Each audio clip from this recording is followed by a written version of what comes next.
Nous allons lire dans l'Évangile selon Matthieu. Nous allons lire dans l'Évangile selon Matthieu, Matthieu chapitre 13, versets 24 à 29. Matthieu 13, 24 à 29.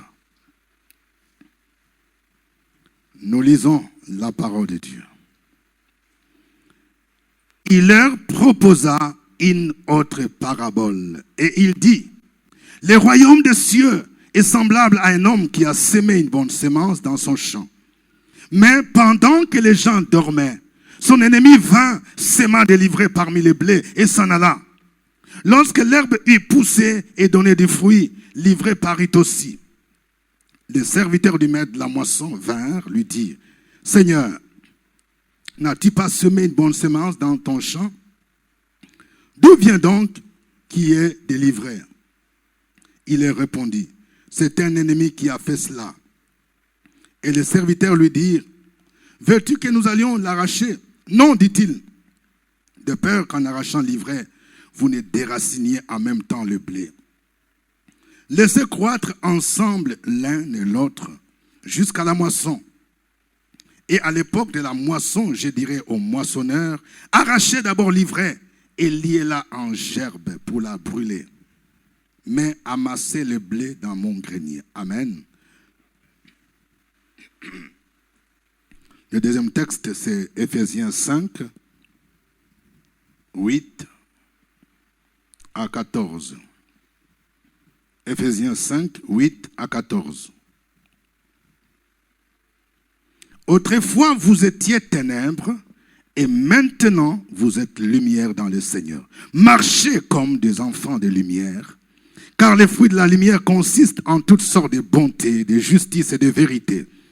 Examinez ce qui est agréable au Seigneur, et ne prenez point part aux œuvres infructueuses des ténèbres, mais plutôt condamnez-les.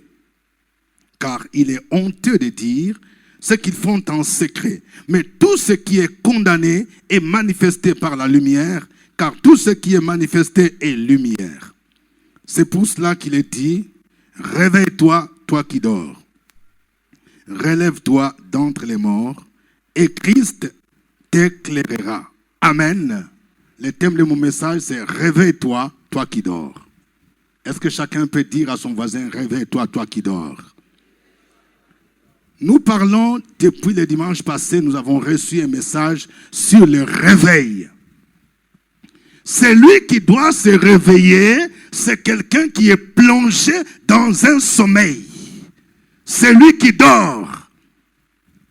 Et très souvent, on ne se rend pas compte que nous n'évoluons pas dans le Seigneur parce qu'on est endormi. Il y a des gens, tout en marchant, ils dorment. Vous voyez quelqu'un, il est debout là-bas. Même quand il chante: oh mon âme bénit l'Éternel. Quelle âme va bénir l'Éternel? Tu es couché depuis. Il y a des gens qui sont endormis spirituellement depuis 1 an, depuis 2 ans. Tu dors.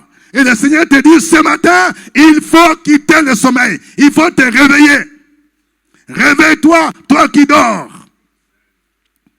Vous savez, le texte que nous avons lu, la parabole des livrets, nous montre la responsabilité de chrétiens, la responsabilité de l'Église.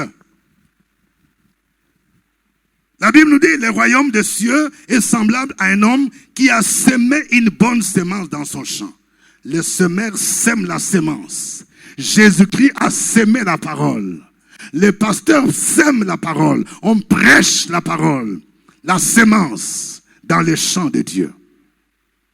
Mais il est de la responsabilité de chacun de nous de veiller à ce que cette parole puisse germer, à ce que cette parole soit répandue dans le monde entier. C'est notre responsabilité et il faut que nous soyons comme des sentinelles, des gens qui se réveillent. La Bible nous dit que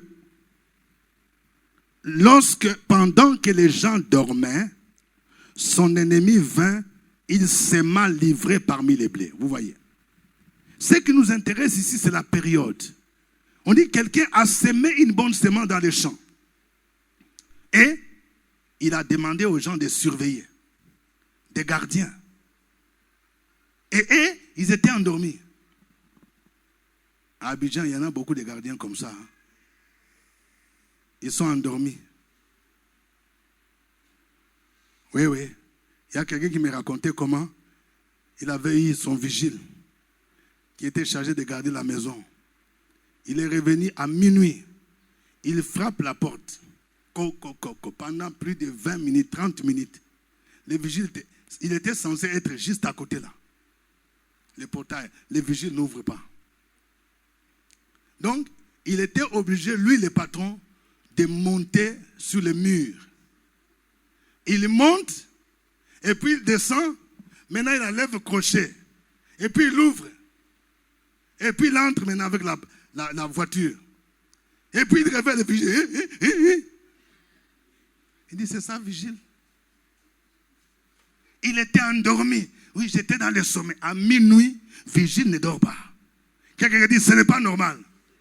Oh, il y a des vigiles ici, des visites de Jésus qui sont endormis. Et on dit que c'est pendant qu'il dormait que l'ennemi est venu semer l'ivraie. L'ivraie, c'est quoi? L'ivraie est une plante qui ressemble au blé. C'est-à-dire, quand l'ivraie pousse quelque part là, ça ressemble au blé. Mais l'ivraie est nuisible. Sa capacité de nuisance est grande. C'est-à-dire, quand l'ivraie se met dans une plante, dans un champ là, ça va commencer à détruire les autres récoltes. Et l'ennemi, c'est Satan. C'est pendant que nous sommes endormis, pendant que tu es endormi, que le diable vient semer l'ivraie. Il a semé l'ivraie dans ta vie. Il a semé l'ivraie dans ta maison. Beaucoup de choses que nous voyons aujourd'hui, c'est un problème. Tu vois, tu te réveilles des maladies, tu te réveilles des difficultés, tu te réveilles des blocages dans ta maison. Tu ne comprends pas d'où ça vient. Ce n'est pas peut-être hier, ce n'est pas avant-hier. C'est pendant une période, peut-être l'année passée, pendant que tu étais endormi, peut-être pendant que tu étais là dans des querelles, des problèmes, à n'en point finir, pendant que tu étais dans la colère, pendant que tu n'avais même plus le temps de jeûner, tu n'avais plus le temps de prier, pendant ce temps de sommeil, c'est pendant ce temps-là que l'ennemi vient semer l'ivraie. La Bible nous dit que quand le blé a commencé à pousser, l'ivraie a poussé aussi. Alors, c'est les vigiles, les sentinelles que le maître a laissés qui posent la question à leur maître. Maître, n'as-tu pas semé la bonne semence? Oui. Mais d'où vient l'ivraie? D'où vient l'ivraie? Et le maître dit, vous me demandez à moi? C'est pendant que vous dormiez. Je suis venu révéler à quelqu'un que les problèmes que tu vois aujourd'hui dans ta vie, ça a été semé il y a longtemps. C'est pendant le temps de sommeil. Les blocages que tu vois dans tes études là, le diable est venu semer quelque chose dans ta vie. C'est pendant que tu dormais. C'est pourquoi ce matin, le Seigneur dit, réveille-toi, toi qui dors. Réveille-toi pour déraciner l'ivraie. L'ivraie, c'est beaucoup de choses. Ça peut être des maladies. Ça peut être des envoûtements. Ça peut être quelque chose qui a été semé pendant un moment. Tu t'es engagé dans des fiançailles sans demander le Seigneur. Tu as commencé à marcher avec quelqu'un. Tu as cru que c'est lui qui va te donner le bonheur. Tu n'as même pas prié. Tu n'as même pas demandé la volonté de Dieu. Et vous avez commencé à sortir. Ce qui vous intéressait, c'est sortir, aller manger à locaux, aller manger foutu. Il n'y a même pas prière. Donne-moi l'argent. Et à un moment donné, tu te rends compte qu'il y a des hémorroïdes qui ont commencé. Comment hémorroïdes là, qui ont commencé? Toi, jeune fille là, tu n'as même pas 30 ans. Hémorroïdes, c'est quitté où? Quelqu'un dit ce n'est pas normal. Je ne comprends pas colopathie fonctionnelle. C'est pendant que tu as commencé à sortir avec ces garçons-là. Pendant le temps de sommeil. C'est pendant ce temps-là que ce que tu vois là a été semé. Réveille-toi, toi qui dors. La Bible nous dit, l'apôtre Paul dit que quand nous étions des païens, nous étions ténèbres. Maintenant, en Jésus, nous sommes des enfants de la lumière. Il n'est pas normal que nous continuions à dormir. C'est pourquoi il dit, réveille-toi, toi qui dors. Ce matin, je vais partager avec vous 4 signes qui démontrent qu'on est endormi.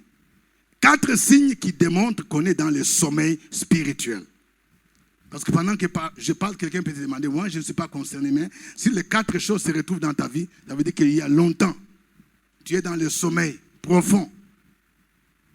Premier signe, c'est la pratique et la tolérance du péché. La pratique et la tolérance du péché. Vous savez, en tant que chrétien, le chrétien, c'est celui qui est comme Jésus. Jésus n'était pas pécheur. Jésus n'a pas vécu dans le péché. Mais si tu pratiques le péché, le verbe pratiquer, ça veut dire quoi? Tu es amoureux du péché. La colère, c'est ton péché mignon. Donc tu ne peux pas faire un jour. Un jour, là, tu peux te fâcher. Tu te réveilles en colère. Il y a des gens, même quand tu te réveilles, tu es en colère. On ne sait pas. Tu te réveilles, tu es fâché contre lui, on ne sait pas. Tu es fâché. Tu es fâché contre Kankela. Tu es fâché contre quelqu'un dans la maison. Tu es fâché contre celui-ci. Et si tu ne vois pas l'homme, s'il y a même un chat, tu es fâché contre les chats. C'est-à-dire, colère là, c'est ton péché mignon. Il y a d'autres, c'est les mensonges. Il y a des gens qui aiment mentir d'eux. Le père du mensonge, c'est qui? C'est le diable. Vous savez, les mensonges rendent les gens ridicules. Hein? Vous voulez que je vous donne une technique pour attraper les menteurs? Les gens qui sortent la nuit là. Hein? Vous les jeunes filles, jeunes garçons. Tu es où? Où nous avons examen. Tu es où? Oui, je suis au campus. Tu es où? Oui, non, je suis avec notre professeur. On est en train de réviser. Concours de l'ENA. Demande-lui de mettre vidéo WhatsApp. Quelqu'un dit c'est gâté. Mes vidéos WhatsApp, je vais voir les liens du tête. Est-ce qu'il va montrer? Hein? Les gens se disent non, vraiment. Oui, je n'ai plus méga. C'est faux, c'est faux. Mes vidéos, quand les choses sont propres comme ça, non, il n'y a pas de problème. Tu mets vidéo, on va voir. Si tu es à l'université, on va voir. Voici la salle là. Si tu es, je ne sais pas, quelque part à l'ENA pour préparer le concours, vous êtes en groupe, ou bien vous êtes en train de faire des devoirs ensemble. On va voir. Les amis, on va dire, voici, il faut saluer, ça c'est mon papa. Oui, ok, je vous bénis. Mais quand quelqu'un est bizarre, non, vraiment, il n'y a pas méga. Quel méga? C'est la même chose avec les mariés. Nous avons une réunion pour avoir un marché. Oui, je suis avec des investisseurs à l'Ivoire. On aura une réunion. Ça va finir quand? Bon, on ne sait pas. Hein? Parfois, ce sont des débats. Vous voyez, ça peut aller jusqu'à 3h, 4h. Mes vidéos, on veut voir l'hôtel Ivoire. Mais souvent, les gens ne vont pas mettre vidéo, n'est-ce pas? Voilà, vous voyez, je vous ai donné des techniques là. Des tic-tac. Si quelqu'un refuse de mettre vidéo, c'est suspect. Quelqu'un dit c'est suspect. C'est que tu es déjà endormi. Il y a des gens, pendant qu'ils parlent, que non, je suis avec un investisseur, il est au lit avec quelqu'un. Non, je suis avec des investisseurs. Et puis on se demande, c'est qui t'appelle? C'est madame. Et puis madame a dit, mais j'ai entendu une voix féminine. Non, c'est parmi nos partenaires. On est en train de parler d'un marché qui va nous donner. Tu as vu, non? Le projet qu'on a dit là, qu'il faut qu'on puisse, comme Papa Ngumbi parle d'entrepreneuriat, cette année vraiment, et vous mettez mon nom dedans. Il faut sortir mon nom dedans. Vous êtes dans vos péchés, vous mettez le nom de Papa Ngumbi. Quelqu'un dit, ce n'est pas normal. La pratique et la tolérance. Il y a un moment donné, les gens tolèrent les péchés. C'est-à-dire, ils pêchent, mais ils voient comme si c'est rien. Non, bon, petit mensonge là, c'est quoi? Dans ce monde, qui ne ment pas? Pour moi, c'est petit. Ce qui est grave là, c'est les gens qui mentent. Bon, je ne sais pas. Hein? Les vieux là, ils parlent beaucoup pour 2000 francs. J'ai pris 2000 francs. 10 000 francs, ça fait comment? Ça fait quoi? Hein? Il y a des gens qui prennent 50 000 francs, 100 000 francs, 2 000 francs, 2 000 francs. Mais tu as volé, tu es voleur. Quelqu'un dit tu es voleur. Vous voyez, quand quelqu'un est endormi, c'est comme ça. C'est-à-dire, il méprise, il minimise les péchés. Au lieu de reconnaître, au lieu de confesser, non. Moi, par rapport à lui, ce n'est pas grave. On tolère. C'est-à-dire, il est en train de vivre dans le péché. Il n'y a pas de regret. Tu as commis quelque chose, on t'a dit que ce que tu as fait est mauvais, mais tu discutes. Tu ne vois rien de grave. Ça veut dire que tu es endormi. Romains chapitre 13, versets 10 à 14. Romains 13, 10 à 14 dit, « L'amour ne fait point de mal au prochain. L'amour est donc l'accomplissement de la loi. Cela importe d'autant plus que vous savez en quel temps nous sommes. C'est l'heure de vous réveiller enfin du sommeil. Car maintenant, le salut est plus près de nous que lorsque nous avons cru. La nuit est avancée. Les jours approchent. Dépouillons-nous donc des œuvres des ténèbres et revêtons les armes de la lumière. Marchons honnêtement, comme en plein jour, loin des excès de l'ivrognerie, de la luxure, de l'impudicité, des querelles, des jalousies. Mais revêtez-vous du Seigneur Jésus-Christ et n'ayez pas soin de la chair pour en satisfaire les convoitises. Vous voyez, ce sont ces choses qui nous endorment. Les jalousies, les querelles. Il y a des gens qui ne peuvent pas faire 2 jours sans te quereller avec quelqu'un. Tu aimes palabre. Si tu aimes palabre tu fais palabre avec les gens, c'est toi qui es problème.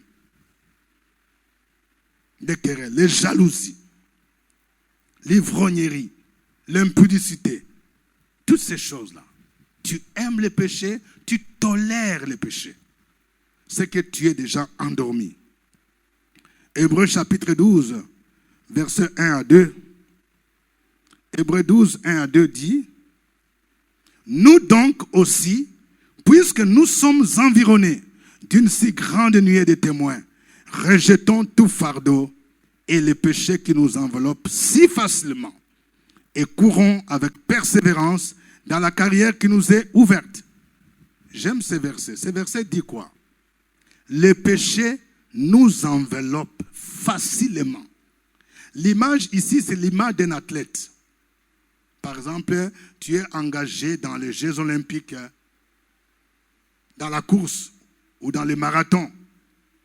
Alors imagine-toi, on t'enveloppe avec un sac. Tu ne vas pas bien courir. Tu vas commencer à faire comme ça. Et ici, la Bible dit que les péchés là, ça nous enveloppe facilement. C'est-à-dire que si le diable veut freiner ta marche chrétienne, il veut freiner tes bénédictions, il te lance ce que toi tu appelles petit mensonge là. Ça t'enveloppe. Et puis ça t'endort. Comme couverture là. Il y a des gens qui sont déjà dans couverture. Tu es là endormi. Tu es là, tu n'arrives pas à pardonner.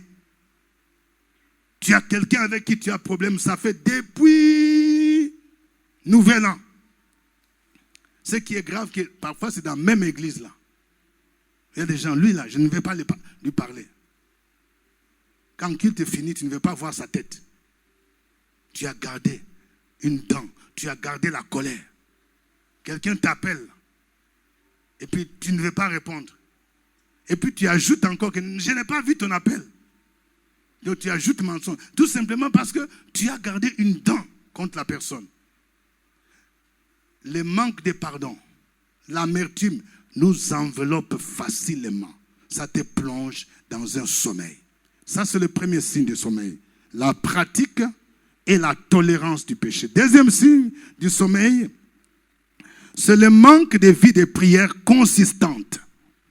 Le manque de vie de prière consistante. Quand j'appelle une prière consistante, c'est une prière dynamique.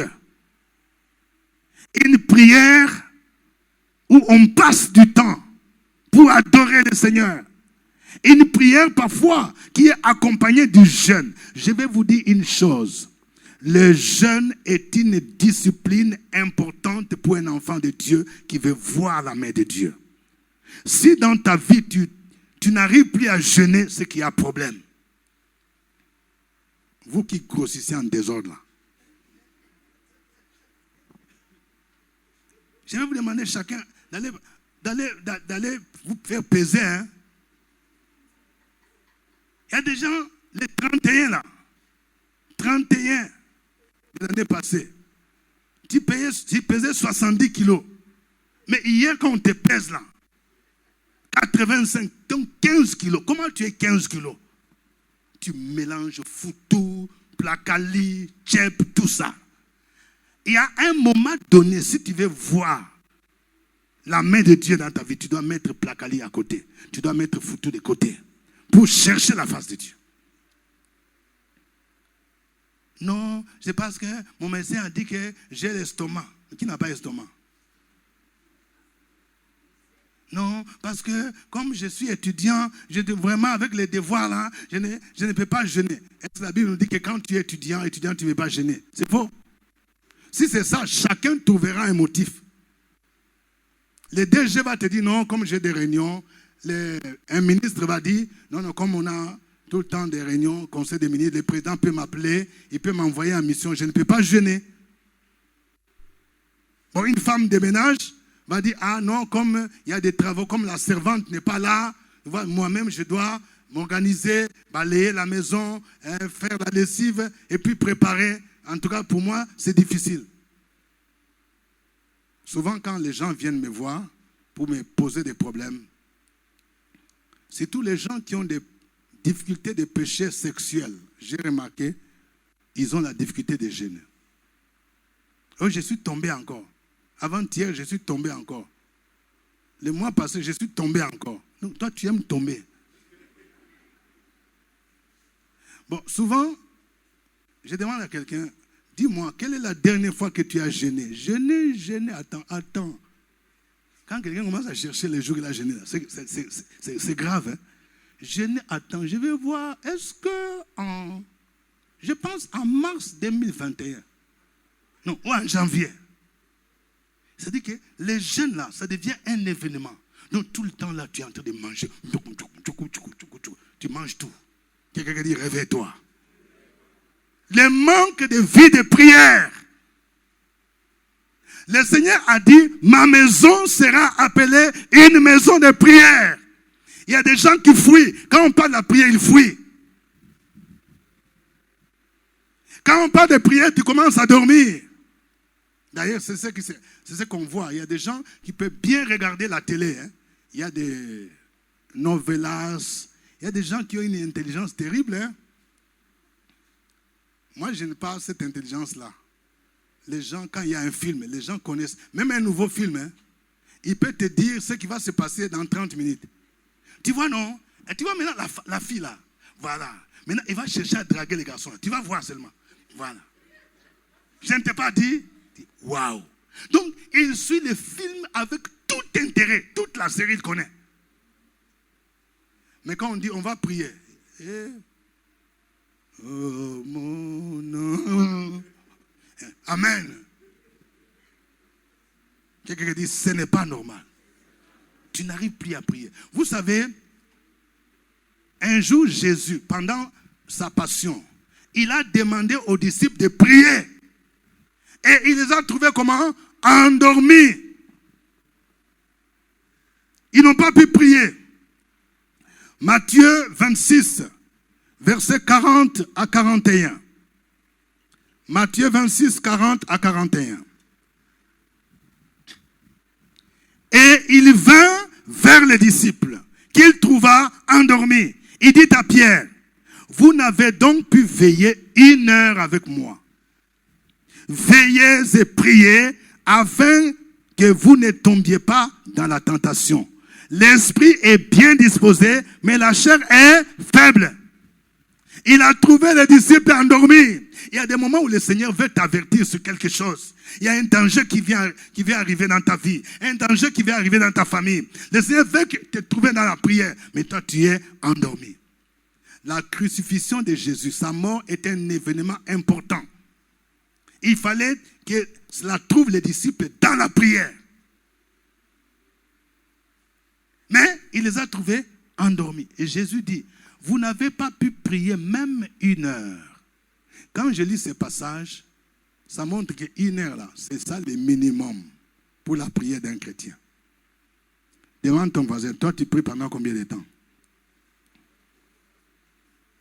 Il y a des gens, quand il a fait 15 minutes là, c'est qu'il a beaucoup prié. Seigneur, je te bénis parce que tu es l'alpha et l'oméga. Je te bénis, Seigneur, parce que c'est toi qui m'as réveillé. Seigneur, donne-moi l'argent. Aujourd'hui, j'ai besoin de quelqu'un qui va me donner 100 000 francs. Au nom de Jésus, amen. Oui, j'ai prié. Aïe. Dieu tu vas dire que tu as prié. Vous ne voyez pas la dimension de la prière. Un homme, une femme de prière, il sait que dans la prière, on entre dans la présence de Dieu avec des hymnes, avec des cantiques. On le loue. Je proclame ses bienfaits. Je passe du temps en train de l'adorer, d'adorer mon Dieu. J'explore sa sainteté, j'explore sa justice, son amour. Je passe du temps. Rien que dans l'adoration, je peux déjà prendre au moins 20 minutes pour l'adorer. Et maintenant, quand il commence à me révéler le péché, je commence à confesser. Parce que pendant que tu adores le Seigneur, tu dis tu es saint, tu es amour. Le Saint-Esprit te dit, mais tu dis que je suis amour, mais regarde, avec ton mari là, ça fait plus d'1 semaine que tu ne lui parles pas. Et tu commences à confesser les péchés. Seigneur, je te demande pardon. Pardonne-moi pour tel que j'ai fait. Pardonne-moi. Pardonne. Et le Seigneur te dit, voilà, je t'ai béni. Tu me demandes l'argent, non? Mais je t'ai béni. Le mois passé, je t'ai donné 200 000 francs. Est-ce que tu as donné même 10 000? Il dit, Seigneur, je demande pardon. Et le Seigneur dit, rattrape-toi.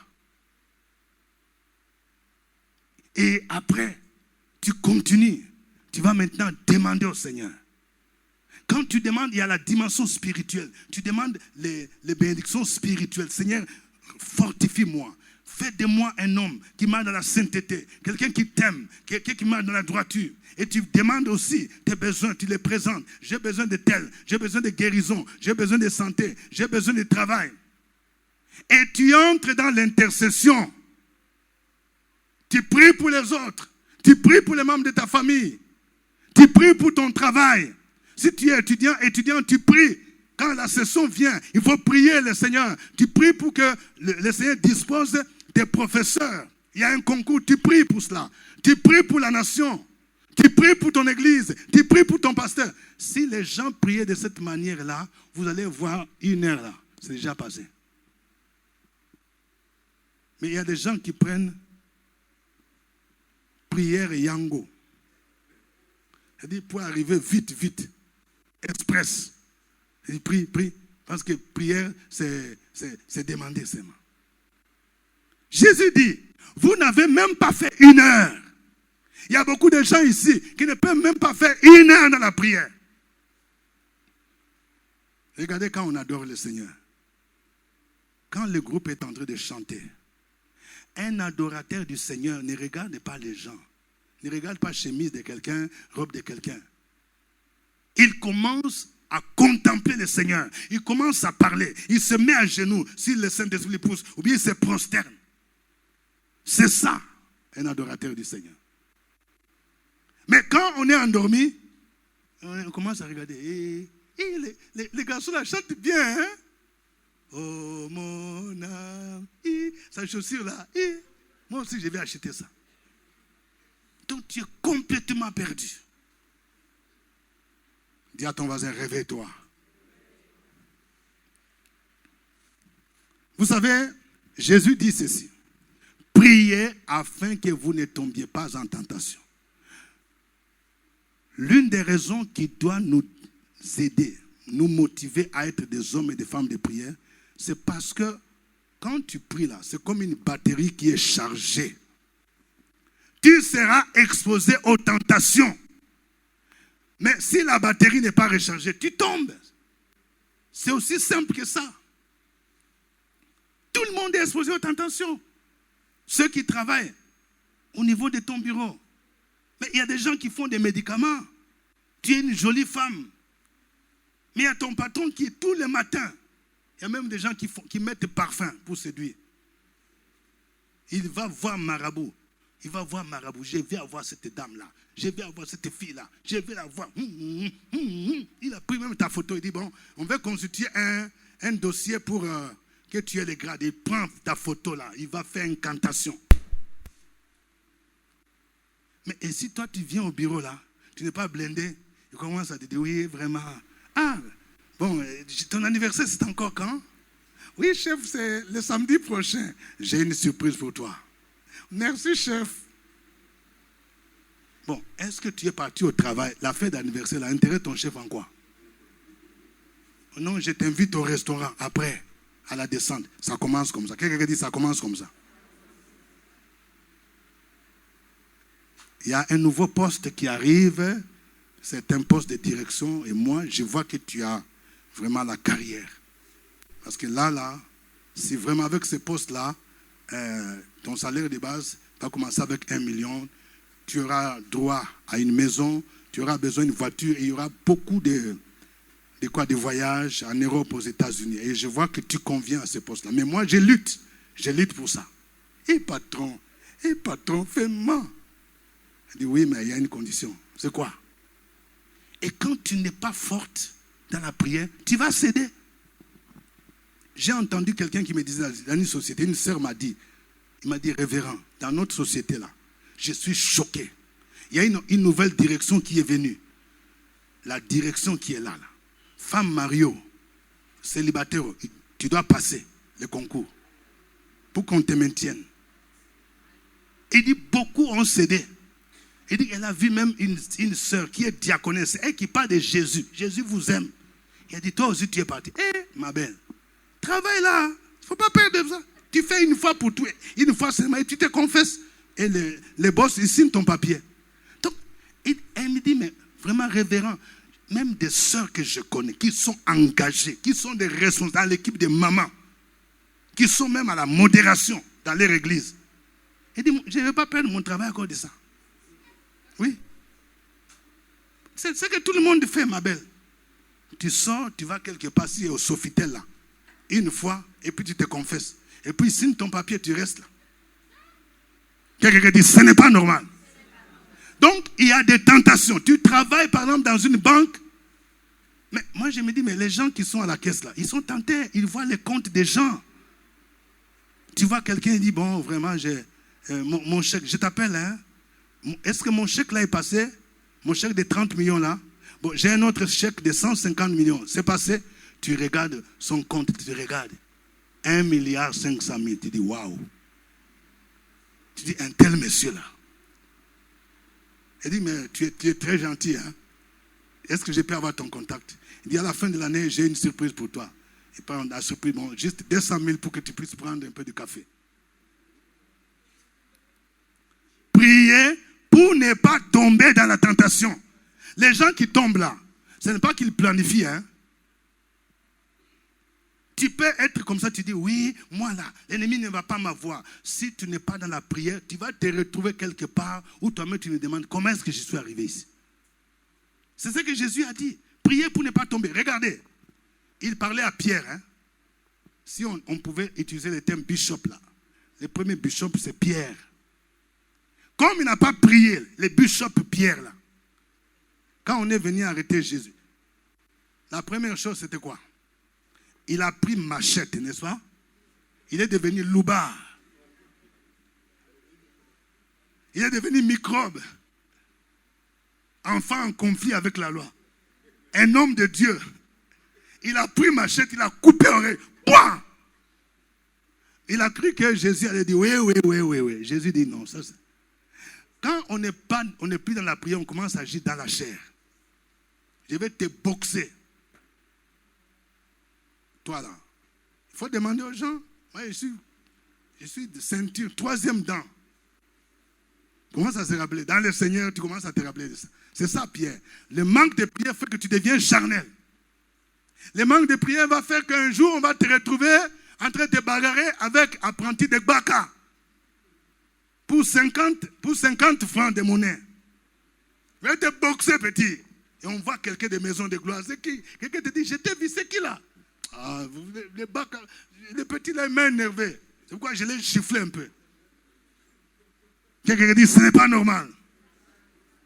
C'est ce que Pierre a fait. Hein? Et puis, quand il a vu la réaction de Jésus, il croyait que Jésus allait l'applaudir.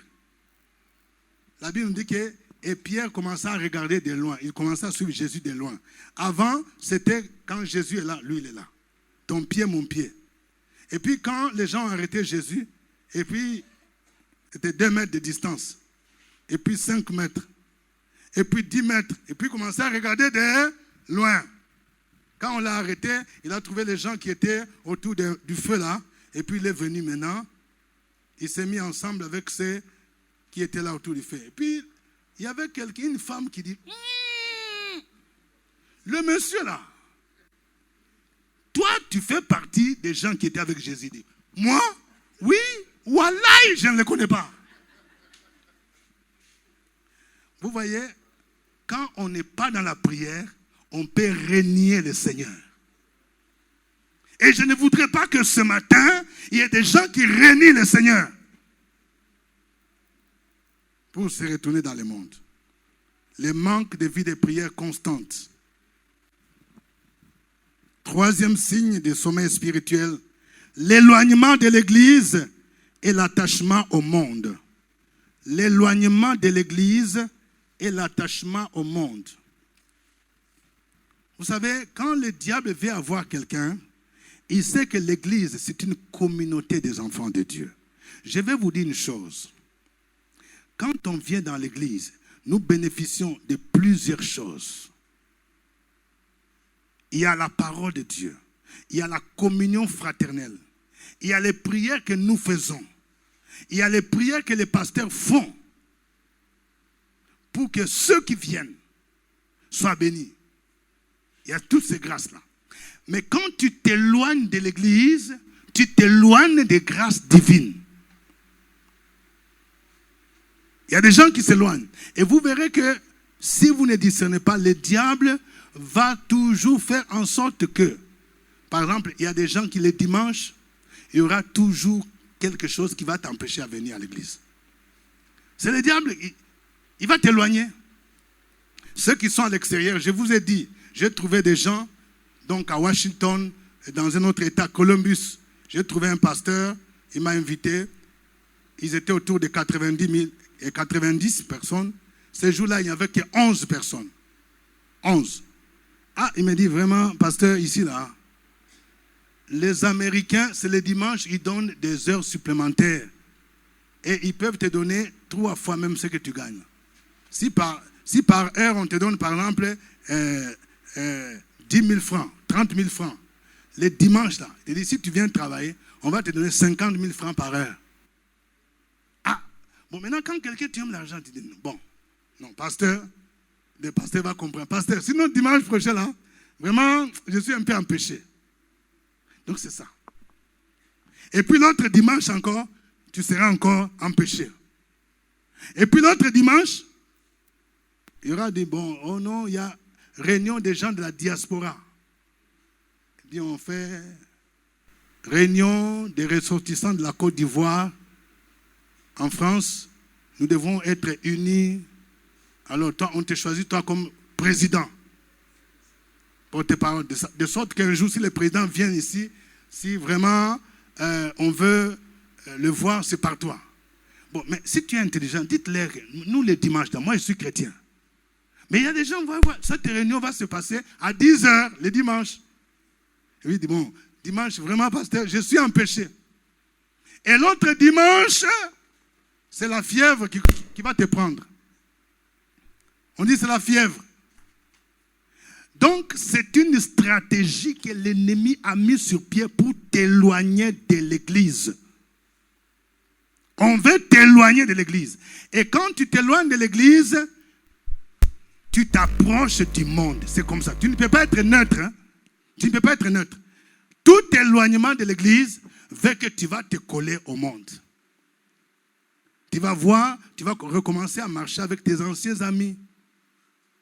DJ Tan à son concert, il dit non, mon ami, comme toi, je sais que tu es expérimenté dans l'organisation, je veux que toi tu sois le PCO. À l'église, la maison de gloire, on ne t'a jamais vu faire quelque chose comme PCO. Et puis dans un conseil, non, oui, moi j'ai étudié le management, vous voyez, c'est ça. Donc le DJ là, je vais l'aider. Parce qu'il t'a dit, bon, si tu fais bien, je vais te donner une commission de 500 000. Et puis dimanche, au lieu de venir adorer le roi des rois, toi tu vas présider une réunion, PCO, des conseils de DJ. Oh honte. Quelqu'un qui dit oh honte. Et puis comme si ça ne suffisait pas, on dit, bon, on va t'élire chef de section de ton parti politique. Le diable va te bourrer avec des responsabilités. Si tu es à l'université, dis bon, il y aura section de la faculté de droit, section FESI. C'est toi secrétaire adjoint de la FESI. Ou chargé de communication de la FESI. Mais tu sais que tous les grands de ce monde-là commencent par FESI. Tous ces gens que tu émerges, je commence à te citer. Donc la FESI est une plateforme pour devenir leader. Ah, ça c'est vrai, hein? Bon, quitte là, ça n'a qu'à attendre. Papa, ce dimanche-là, vraiment, j'ai des migraines. Là. Tu es parti en réunion de FESI. Maintenant, comme dans FESI, il y a un esprit là. Ça peut dégénérer, même toi, secrétaire là. Ça dégénère, et puis on se frappe, et puis quelqu'un te frappe, là, les gonfle là. Et puis c'est à ce moment-là que tu vas venir. C'est quoi? Bon, papa, non, c'est une moustique qui m'a piqué. Non, dis, dans la réunion de FESI, là, on t'a boxé. Donc, tu as eu ce que tu cherchais. Alléluia. Est-ce que je parle à quelqu'un? Par définition, l'Église, c'est la communauté du peuple de Dieu. Appelée à sortir du monde. Vous voyez, dans le mot Église, il y a ecclésia en grec qui vient du verbe kaleo. Kaleo, c'est-à-dire appelé à sortir du monde. C'est-à-dire, quand je suis chrétien, l'Église, je sors du monde. Je ne peux plus retourner dans le monde. Il faut que mes amis me disent, avec qui on buvait, avec qui on allait dans les boîtes, me disent, on n'arrive plus à te voir. C'est ce qui est normal. Parce que tu es engagé dans le ministère. Tu es engagé à adorer le Seigneur. Tu es engagé à servir le Seigneur dans ton église. Ce n'est plus normal que tes amis, tu aies toujours accès à tes amis chaque week-end. Les grands ambianceurs, on les reconnaît dans leur gestion du temps, les week-ends, les vendredis et les samedis. Demande à ton voisin les vendredis et samedis, où est-ce que tu étais? Dis-lui, où est-ce que tu étais le vendredi? De 18h à 22h. C'est le temps où les gens font des histoires. On était dans une fête d'anniversaire avec des amis. Toujours. Ça commence comme ça, vendredi, samedi. Vendredi, samedi. Et quand ça déborde, ça va déborder dimanche. Matthieu 6, 33 dit, cherchez premièrement le royaume et la justice de Dieu. Et toutes ces choses vous seront données par-dessus. Ne vous inquiétez pas. Les gens du monde, leur but ou bien leur motivation, c'est que mangerons-nous, que boirons-nous, de quoi serons-nous vêtus. Ils recherchent toujours l'argent, ils recherchent les choses de ce monde. Mais Jésus dit, ne vous inquiétez pas pour votre vie. Ne dites pas, que mangerons-nous, que boirons-nous, de quoi serons-nous vêtus. Toutes ces choses, ce sont les païens qui les recherchent. Les hommes de ce monde, ils font de ces choses comme leur première priorité. Mais pour toi, il te dit, cherche premièrement. Il y a une question de priorité. Quand il y a un rendez-vous avec Dieu et un rendez-vous du monde, je donne la priorité au rendez-vous avec mon Seigneur. Cherche premièrement le royaume et la justice de Dieu et toutes ces autres choses vous seront données par-dessus. Quatrième signe du sommeil spirituel, l'indifférence vis-à-vis des âmes perdues. L'indifférence vis-à-vis des âmes perdues. Un chrétien ne peut pas être indifférent. Tu vois quelqu'un qui ne connaît pas Jésus. Dans ta famille, il y a beaucoup de gens qui ne connaissent pas encore Jésus. Il y a des divorcés. Il y a des prostituées. Des gens qui adorent de boire. Mais as-tu déjà pris le temps, ne fût-ce que pour jeûner, prier pour eux? As-tu déjà pris le temps pour leur parler de Jésus? Quand on est dans le sommeil, ça ne vous dit rien. Vous êtes à la maison, vous êtes, je ne sais pas, 10 personnes, 15 personnes, tu prends ta Bible, tu viens seul au culte. Moi, je m'en vais à l'église. Je m'en vais à l'église. Personne ne connaît même ton église, ça se trouve où? Vous là, vous irez en enfer. Hein? Quelqu'un dit, ce n'est pas normal. Matthieu 4, 19. Matthieu 4, 18 à 19. Jésus, comme il marchait le long de la mer de Galilée, il vit deux frères, Simon appelé Pierre et André son frère, qui jetaient un filet dans la mer, car ils étaient pêcheurs. Il leur dit, suivez-moi, je vous ferai pêcheurs d'hommes. Aussitôt, ils laissèrent le filet et le suivirent. Vous voyez, quand Jésus te demande de le suivre, il te demande de le suivre pour que tu deviennes un pêcheur d'hommes. Moi, je suis l'aîné de ma famille. Quand j'ai rencontré Jésus, le Seigneur m'a dit, tu as la responsabilité d'annoncer l'évangile à tes petits frères, tes petites sœurs. C'est le plus grand héritage que tu vas laisser. C'est la plus grande bénédiction. Et quand je suis parti en vacances, j'ai apporté un peu d'argent pour ma mère et mes sœurs. Ils s'attendaient à ce que je vienne avec beaucoup d'argent. Je leur ai dit, je n'ai ni or ni argent à vous donner, mais j'ai une grande bénédiction, c'est Jésus. Je leur ai prêché l'évangile. Ils ont observé ma vie. Ils ont vu que j'avais des copines par-ci, par-là. Ils ont essayé de me dire, il y a tel qui se cherche. Ils ont vu que ça ne me disait plus rien. Parce que la Bible dit, si quelqu'un est en Christ, il est une nouvelle créature. Les choses anciennes sont passées. Ma passion, c'était quoi? De parler de Jésus. Quand je rencontre quelqu'un, je me pose la question, est-ce qu'il connaît Jésus? C'est la première chose. Quand tu as cette passion-là, tu vas parler de Jésus. Tu vas parler de Jésus même dans les bus. Tu vas parler de Jésus même là où tu vas au marché. Je vais dire à quelqu'un, quand tu vas par exemple quelque part à la Locodrome, mais tu as une grâce de rencontrer beaucoup de gens. Tu as une grâce d'être en contact avec beaucoup de gens. Prends un temps pour leur parler de Jésus. Mais quand tu vois quelqu'un, tu es indifférent. Tu ne parles pas de Jésus. Tu parles seulement d'autre chose. C'est-à-dire que tu es endormi spirituellement.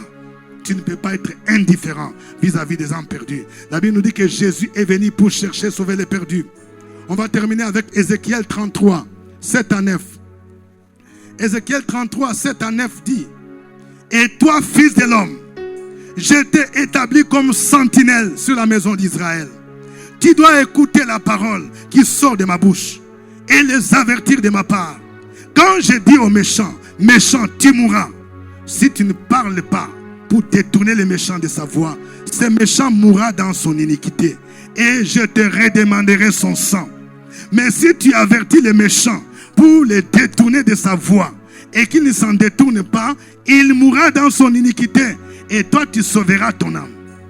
Vous entendez ce que le Seigneur dit? Nous sommes des sentinelles. Tu vis, il y a des parents. Si un parent meurt physiquement et que tu ne lui as pas donné l'occasion d'entendre l'évangile, le Seigneur dit, il va te redemander son âme. Tu es responsable. Il va partir à l'enfer. Celui qui est réveillé doit avoir la compassion des âmes perdues. Si ton père ne connaît pas Jésus, c'est bien. Si tu as les moyens d'offrir un terrain, ce n'est pas mauvais. Tu as les moyens d'offrir une maison, ce n'est pas mauvais. Mais le plus beau cadeau, c'est le salut que tu vas offrir à quelqu'un. Parce que la Bible nous dit, à quoi sert-il à un homme de gagner le monde entier et de perdre son âme? Le Seigneur dit, tu es la sentinelle. Si quelqu'un, tu ne dis pas aux méchants le message du salut, s'il meurt, Dieu dit, je vais te redemander son âme. Il y a ta fille, ton fils, qui devient drogué, prostitué. Tu devrais l'amener à Jésus. Tu devais faire tout pour l'appeler même à venir à l'église. Mais toi, tu es indifférent. Le Seigneur dit, si elle meurt et s'en va en affaire, Dieu te dit, tu es responsable. L'indifférence vis-à-vis des âmes perdues est un signe de sommeil spirituel. Ma prière que ce matin, chacun de nous soit réveillé. Que nous puissions sortir de ces 4 éléments de sommeil spirituel. Nous avons vu le premier élément de sommeil spirituel, c'est la pratique et la tolérance du péché. Deuxièmement, nous avons vu le manque de vie de prière consistante. Troisièmement, nous avons vu l'éloignement de l'église et l'attachement au monde. Et quatrièmement, l'indifférence vis-à-vis des âmes perdues. Que Dieu bénisse sa parole. Que Dieu bénisse sa parole.